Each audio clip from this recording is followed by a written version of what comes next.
नमस्कार, म वैकुण्ठ प्रसाद नेउपाने नेपाली विषय शिक्षक श्री आजाद माध्यमिक विद्यालय 5 खाल 12 बालुवा काभ्रे पलाञ्चोक। माध्यमिक तहको कक्षा 10 नेपाली विषयमा समावेश गरिएको आयम कथाको अभ्यास खण्डको सुनाइ र बोलाइ तथा भाषिक संरचना र वर्ण विन्यास खण्डका अभ्यास सहजीकरण क्रियाकलाप सहित उपस्थित भएको छु र म विषयवस्तुलाई अगाडि बढाउन चाहन्छु। सुनाइ र बोलाइ पाठ छ, त्यसमा चाहिँ प्रश्न नम्बर 1 मा सुनाइ पाठ 16 सुन्नुहोस् र दिएका वाक्य ठिक भए ठिक, बेठिक भए बेठिक भन्नुहोस् भनिएको छ। क भाषाको स्वाभाविक सुन्दरता, सशक्तता, साहित्यिक उच्चता र लेखकको योग्यताबाट शैलीको जन्म हुन्छ ठिक। साहित्यिक कृतिमा शैलीको महत्त्व हुँदैन बेठिक। शैलीलाई वर्णनात्मक, आत्मकथनात्मक, हास्यमय, व्यङ्ग्यमय आदिमा विभाजन गरिएको पाइन्छ ठिक। शैली सौन्दर्यबोधक तत्त्व होइन बेठिक। सुनाइ पाठ 16 का आधारमा दिएका प्रश्नको उत्तर भन्नुहोस् भनिएको छ। शैली भनेको के हो? शैली भनेको विशेष किसिमले काम गर्ने प्रणाली वा पद्धति, काम गराएको ढाँचा हो। शैली कस्तो तत्त्व हो? शैली सामान्य भाषाको विचलन गरी विशेषता प्रदान गर्ने सौन्दर्यबोधक तत्त्व हो। ग शैलीका दुई प्रकार के हुन्? शैलीका दुई प्रकारहरू सरल शैली र अलङ्कृत शैली हुन्। शैलीको जन्म कसरी हुन्छ? भाषाको स्वाभाविक सुन्दरता, साहित्यिक उच्चता र लेखकको उच्चताबाट शैलीको जन्म हुन्छ। भाषिक संरचना र वर्ण विन्यास खण्डमा प्रश्न नम्बर 1 मा दिएका अंश पढ्नुहोस् र कक्षामा छलफल गर्नुहोस्।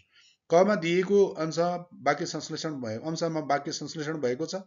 सरल वाक्यमा आएका क्रियापदलाई कृदन्तीकरण, जस्तै उठ प्लस एर धातुमा प्रत्यय लगाएर कृदन्तीकरण गरी एउटै वाक्यमा संश्लेषण गरिएको छ। या अंश खमा दिएको धेरै वाक्यलाई जोडेर एउटै वाक्य बनाइएको छ।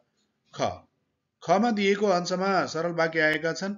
यी वाक्यहरू विश्लेषण गरिएको अवस्थामा छन्। वाक्यलाई कर्ता, कर्म र क्रियाको संरचनामा राखिएको छ। यो अवस्था वाक्य विश्लेषण हो। यहाँ क को वाक्यलाई टुक्र्याएर धेरै सरल वाक्य निर्माण गरिएको छ। 2 दिएको संश्लेषण र विश्लेषण सम्बन्धी अनुच्छेद पढ्नुहोस् र सोधिएका प्रश्नको उत्तर दिनुहोस् भनिएको छ। अनुच्छेदको पहिलो वाक्यबाट दुईवटा वाक्य बनाउनुहोस् भनिएको छ। धेरै सरल वाक्य जोडेर एउटै छरितो वाक्य बन्छ, यो वाक्य संश्लेषण हुन्छ। ख अनुच्छेदको दोस्रो र तेस्रो वाक्य मिलाई एउटै सरल वाक्य बनाउनुहोस् भनिएको छ। वाक्य विश्लेषण वाक्य संश्लेषणको ठिक विपरीत हुने भएकाले यसमा जोडिएको वाक्य टुक्र्याइन्छ। ग अनुच्छेदको चौथो वाक्यलाई दुईवटा वाक्य बनाउनुहोस् भनिएको छ। वाक्य संश्लेषण र विश्लेषणको अभ्यास गर्नुपर्छ। कुनै पनि लेख रचनामा का लागि उत्कृष्ट वाक्य बनाउन सकिन्छ। ग अनुच्छेदको 5औं, 6औं र 7औं वाक्यलाई मिलाई एउटै वाक्य बनाउनुहोस् भनिएको छ। यसको अभ्यास गरिरहँदा भाषामा राम्रो नियन्त्रण भई थोरै शब्दमा आफ्ना भाव अभिव्यक्त गर्न सकिन्छ। न यस अनुच्छेदको अन्तिम वाक्यलाई 5वटा वाक्यमा 5वटा वाक्य बनाउनुहोस् भनिएको छ।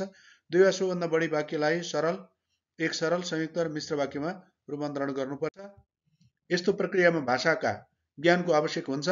वाक्यमा मुख्य, पूर्वकालिक र असमापिका क्रियाको चयन गर्नुपर्छ। विशेषण, नाम र क्रिया पदावलीको निर्माण गर्नुपर्छ। आवश्यकता अनुसार उपसर्ग, प्रत्यय, समास र विग्रहको प्रयोग गरी नयाँ शब्दको प्रयोग गर्नुपर्छ। प्रश्न नम्बर 3 आयाम कथाको त्यो दिन थियो अनुच्छेदमा 4वटा सरल वाक्य टिपी तिनलाई एउटै वाक्यमा संश्लेषण गर्नुहोस् भनिएको छ। त्यो दिन मेरो जीवनको भयानक दिन थियो। त्यो आँधीबेहरी र हुरी जस्तो समय अचानक कताबाट चल्यो, मेरो सुन्दर संसार तहस नहस पार्यो। अब यसलाई चाहिँ वाक्य संश्लेषण गर्दाखेरि अचानक कताबाट चलेको मेरो सुन्दर संसार तहस नहस पार्ने आँधीबेहरी र हुरी जस्तो समय त्यो दिन मेरो जीवनको लागि भयानक दिन थियो। यसरी श्रेणीका वाक्य संश्लेषण। श्रेणीका सरिताकी छोरी हुन्।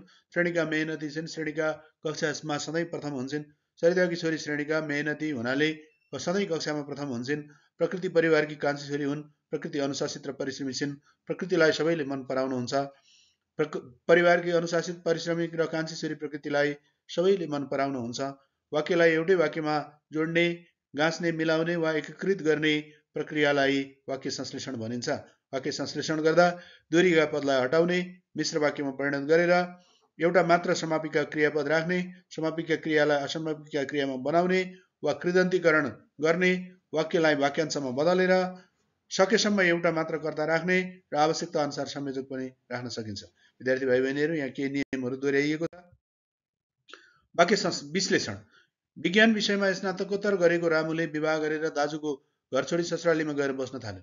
रामुले विज्ञान विषयमा स्नातक गर्यो, उत्तीर्ण गर्यो, रामुले विवाह गर्यो, रामुले दाजुको घर छोड्यो, रामु ससुरालीमा गएर बस्न थाल्यो। कविता, खण्डकाव्य, महाकाव्य, निबन्ध लेख्ने लक्ष्मीप्रसाद देवकोटा नेपाली साहित्यका महाकवि हुन्। लक्ष्मीप्रसादले कविता लेखे, लक्ष्मीप्रसादले खण्डकाव्य लेखे, लक्ष्मीप्रसादले महाकाव्य लेखे, लक्ष्मीप्रसादले निबन्ध लेखे। लक्ष्मीप्रसाद नेपाली साहित्यका महाकवि हुन्। सरल स्वतन्त्र सरल वाक्य जोडिएर बनेका सरल संयुक्त र मिश्र वाक्यलाई टुक्र्याएर धेरैवटा सरल वाक्य बनाउने प्रक्रियालाई वाक्य विश्लेषण भनिन्छ। वाक्य विश्लेषण गर्दा संयोजक प्रयोग भएको अवस्थामा संयोजक हटाउने, तर पद र पदावली जोड्न भने संयोजकको प्रयोग हुन सक्छ। प्रधान उपवाक्यलाई स्वतन्त्र वाक्य बनाउने, असमापिका क्रियालाई समापिका क्रिया बनाउने, पदलाई स्वतन्त्र सरल वाक्य बनाउने, वाक्यमा उद्देश्य र विधेय राख्ने, पद समूह वा पदावलीलाई स्वतन्त्र सरल वाक्य बनाउने, आश्रित उपवाक्यलाई स्वतन्त्र वाक्य बनाउने, यसरी हामी वाक्य विश्लेषण गर्न सक्छौँ। प्रश्न नम्बर 4, दिएको कथांशबाट लेख्य चिन्ह टिपी तिनको नाम लेख्नुहोस्, तिनको प्रयोगबारे भिन्नता कक्षामा छलफल गर्नुहोस् भनिएको छ।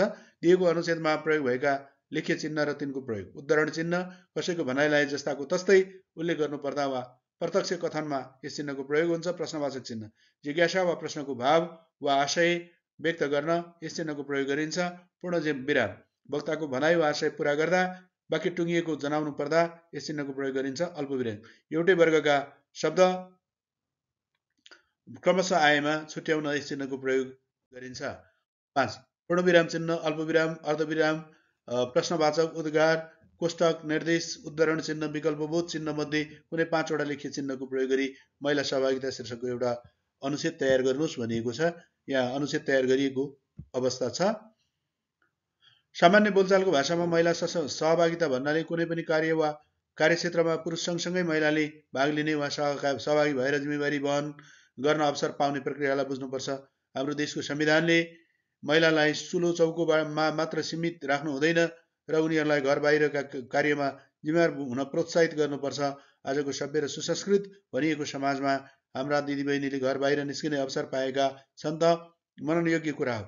ओहो, ग्रामीण क्षेत्रका महिलाको अवस्था र भोगाई शहरका अधिकार कर्मीले देख्न त के महसुस गर्नसम्म पनि सक्दैनन्।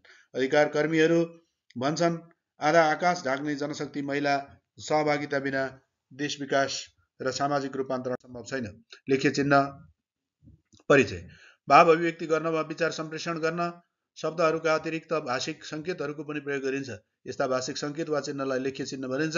आवश्यकता अनुसार लेख्य चिन्हको प्रयोग गर्न जानिएन भने अर्थको अनर्थ पनि हुन जान्छ। लेख्य चिन्हका किसिम अल्पविराम उही प्रकृतिका एकभन्दा बढी नाम, विशेषण, क्रियापद, वाक्यांश, सम्बोधन, मिश्र वा संयुक्त वाक्य भएमा वा वाक्यको सुरुमा हो, ह, नाइ आदि पद प्रयोग भएमा अल्पविराम चिन्हको प्रयोग गरिन्छ। फुलबारीमा राता जस्तै उदाहरणका लागि राता, पहेँला, सेता र नीला रङका फुलहरू फुलेका छन्। हो, यो कुरा सत्य हो। पूर्णविराम वाक्य पूरा गर्न वा कथन पूरा भएपछि वाक्यको अन्त्यमा राम आयो, बहिनी आइन्, श्यामले कविता वाचन गर्यो, अर्पणाले गृहकार्य बुझाइन्। प्रश्नवाचक चिन्ह कुनै कुराको जिज्ञासा राखी प्रश्न गर्दा तिमी कहिले आयो, दिदी चाहिँ आउनु भएन, तिम्रो फ्लाइट कहिलेको छ। विस्मयादिबोधक चिन्ह हर्ष, घृणा, दुःख, सुख, पीडा, शोक, आश्चर्य आदि भाव व्यक्त गर्न। आहा, क्या मजा आयो, कठै बिचरा उनीहरूलाई कस्तो दुःख परेछ, ओहो कति गर्मी। अर्धविराम चिन्ह कुनै वाक्यको सहयोगी भएर आउने उपवाक्यका बीचमा। माधव प्रसाद घिमिरे नेपाली साहित्यका राष्ट्रकवि हुन्। यस कुरामा दुई मत हुन सक्दैन। सापेक्ष विराम चिन्ह भनिने र वा भनिएको कुरालाई स्पष्ट पार्न र व्याख्या गर्न मेरो आशय हो। मानिसले कर्मअनुसारको फल पाउँछ। निर्देशन चिन्ह निर्देश चिन्ह कुनै कुराको निर्देश गर्दा तलका प्रश्नको मौखिक उत्तर दिनुहोस्। कोष्टक चिन्ह प्राय गणितमा प्रयोग हुने तर नेपालीमा पनि कुनै कुरा थप स्पष्ट पार्न परेमा यस्तो चिन्हको प्रयोग गरिन्छ। गौतम बुद्धले अहिंसा कुनै प्राणीको हिंसा नगर्ने सन्देश दिएका छन्। योजक चिन्ह दुई शब्द जोड्न, अघिल्लो पंक्तिमा नटाएका कुरा दोस्रो पंक्तिमा लेख्न, आगो पानी, सुख दुःख, जीवन मरण आदि। उदाहरण चिन्ह कसैको कथन वा भनाइलाई जस्ताको तस्तै प्रस्तुत गर्दा दोहोरो वा कुनै कुरालाई जोड दिँदा। एकोहोरो देवकोटाले भनेका छन् उद्देश्य के लिनुडी सुनचन्द्र एक, मैले शाकुन्तल गौरी, मुनामदन सेतु धरती आदि पढेको छु। तिर्यक चिन्ह विकल्प बुझाउन, व्यक्ति, पुरुष, शिक्षा, विद्या, नाम, संज्ञा। संक्षेपीकरण चिन्ह कुनै शब्दलाई संक्षेपमा वा छोटकरीमा भन्न। पण्डितको पम, लेखकको ले। काखुट्टे चिन्ह शब्द वा वाक्यमा छुट भएमा माथि थपेका ठाउँमा यसको प्रयोग गरी माथि छुटेको कुरा थपिन्छ। भानुभक्त आचार्य नेपाली साहित्यका आदिकवि हुन्। विसर्ग चिन्ह प्राय ह उच्चारण हुने ठाउँमा तत्सम शब्दमा विसर्ग चिन्हको प्रयोग गरिन्छ। क्रमशः अक्षरश प्रायश आदि ऐजन चिन्ह कुनै कुरा वा वाक्य दुरुस्त दोहोरिएमा त्यसको ठिक तल ऐजन चिन्हको प्रयोग गरिन्छ। अखिल नेपाल राष्ट्रिय शिक्षक संगठन, अखिल नेपाल राष्ट्रिय कृषक संगठन आदि। दिएको अनुच्छेदबाट रका विविध रूप प्रयोग भएका पद टिपी प्रयोगमा देखिने विविधताबारे छलफल गर्नुहोस्। उपरोक्त अनुच्छेदमा रका विविध रूप प्रयोग भएका छन्, जसअनुसार पूर्ण र को प्रयोग, साधारण र को प्रयोग रहेछन्। खद्दर, दौरा। व्यञ्जन वर्णसँग र पूर्ण प्रयोग हुँदाखेरि ट्रक, ड्रम, ड्रामा, ट्रेन। व्यञ्जन वर्णसँग पूर्ण र को प्रयोग, प्रिय, प्रगतिचोक, शहीद प्रति। व्यञ्जन रसँग र को प्रयोग, र्याल, र्याप, र्याली र व्यञ्जन र को रेफको रूपमा प्रयोग, दुर्गा, सूर्य, पूर्ण, कर्ण। प्रश्न नम्बर 7, पाठबाट र को प्रयोग फरक फरक रूप प्रयोग भएका कुनै 5 वटा शब्द टिप्पण गरी तिनलाई वाक्यमा लेख्नुहोस्। कार्यालय। हिजो कार्यालय समयमा प्राय कर्मचारीहरूलाई कार्यालयमा नभेट्न मुस्किल पर्दै गएको कुरा सेवाग्राहीप्रतिको गुनासो रहेको छ। उत्प्रेरक प्रयोगकर्ता। हरेक अभिभावकहरूले आफ्ना सन्तानलाई असल कार्यमा लाग्न, अनुशासित र मर्यादित जीवन जिउन उत्प्रेरणा प्रदान गर्नुपर्छ। जागिरी जीवनको 19 वर्षीय अनुभवमा कृष्णबहादुरले कहिले अपमानित र तिरस्कृत हुनु परेन।